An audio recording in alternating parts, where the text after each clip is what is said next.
there, everybody. It's Mike Delisio with another Dice Tower Daily Unboxing. Today, we're going to be taking a look at Tekhenu, Obelisk of the Sun, from Daniele Tascini and David Turzi, and Board and Dice Games.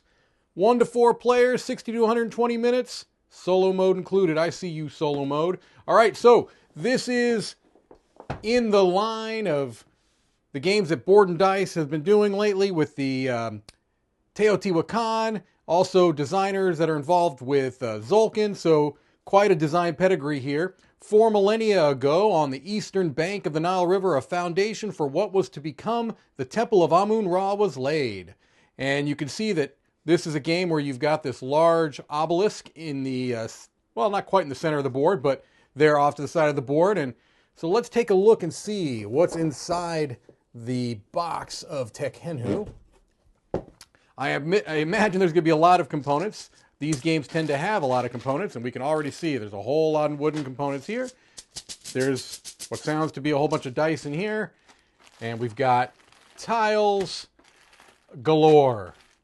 We also have this very intriguing obelisk, yes, and what looks to be, yeah, something that it slots into there. All right, well, quite a bit of stuff. We're going to go through it relatively quickly because there's a lot and we don't tend to spend a lot of time going over specifics, just looking at the components. So here you can see die-cut player boards. Very, very nice. I imagine you're going to be placing cubes here. Here's our rule book. So let's take a quick glance through that. Got our components here. A strategic dice drafting game is how it is billed. Our setup. Imagine there's going to be a fair amount of setup. These games tend to have a fair amount of setup. There's a lot of different pieces, a lot of components to account for. Got some key concepts. Pure, tainted, and forbidden dice. Aha. Then you got the structure of play. A game of Tekhenu takes place over multiple rounds following this pattern. In 2 rounds, 1 rotation. 2 rotations, a mot phase. 2 mot phases, a scoring. 2 scorings, a game. Ah, okay, so interesting. Not a standard round structure necessarily. And they go into a bit more detail. And then you've got actions, using scribes, spending resources, component limits, and you got the different actions. The Horus god action, the Ra god action, the Hathor god action, the Bastet, and the Thoth god actions, the Osiris god action. And then you've got producing resources. And here you've got the solo mode, which looks like it was done by David Turzi with help from Nick Shaw. They've done a lot of great solo modes, so I know I personally am going to be very, very interested in that as well. And here you can see some different kind of references. All right, well, looks like it has some similarities with other games by these designers, both individually and collectively. This is a big board. I will zoom out as much as I can, but I don't know that we're going to get all of it on camera. I'm making a mess here. Let's see. Well, we're getting a good part of that. That's fully zoomed out there. I would imagine we're going to have this. There we go. And then this spins around. I'm assuming this spins around.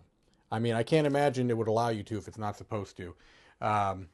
But again, I have not really looked in great detail, but it sure looks like that's what it's supposed to do. All right, so that's already quite cool. We've got a number of dice here in our bag.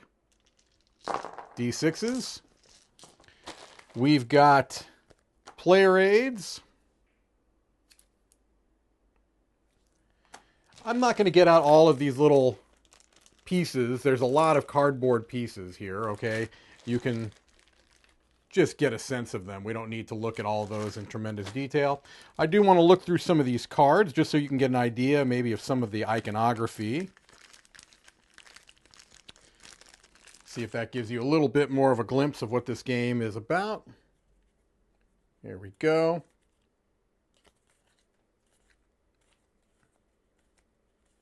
Not a whole lot of iconography on these cards, actually. It's relatively simple. Here actually has some text to go along with it. Gain 3 population or 3 happiness. When taking a die, spend 1 scribe to also take an adjacent god action. So it looks like maybe those are the god actions out there. Yeah, that would make sense because these are the different symbols of the gods there. Okay, I got it. I've already figured out how to play the game. Can you believe it? No, not even close. All right. Well, but we can get an idea of some of these cards, and looks like a lot of them actually have text that go along with it. When you perform a Thoth God action, gain 1 papyrus. A lot of cards. Whole lot of cards. Okay, well, gives you an idea of that. Let's look a little bit at the wooden components. Again, there's a whole lot here, so I'm not going to spend a tremendous amount of time on those, but these are intriguing. These kind of colored wooden pillars. That's a nice chunky component right there, huh? All right. And I'm intrigued by these colors too. They're not the standard colors. They're a little bit more pastel, at least to some extent. And I do see purple in the mix, and I'm always happy to see purple in the mix for a player color. Okay. Some of the less standard pieces that I was going to show you off here. I'm not going to show all the wooden pieces, but just enough to give you an idea of the types of pieces and the quality. They are nice chunky wooden bits. Wow, well, as you might expect, there's a whole lot going on here in the game, but this gives us a pretty good idea of what's inside the box of Tekhenu, Obelisk of the Sun. Thank you for watching another Dice Tower Daily Unboxing.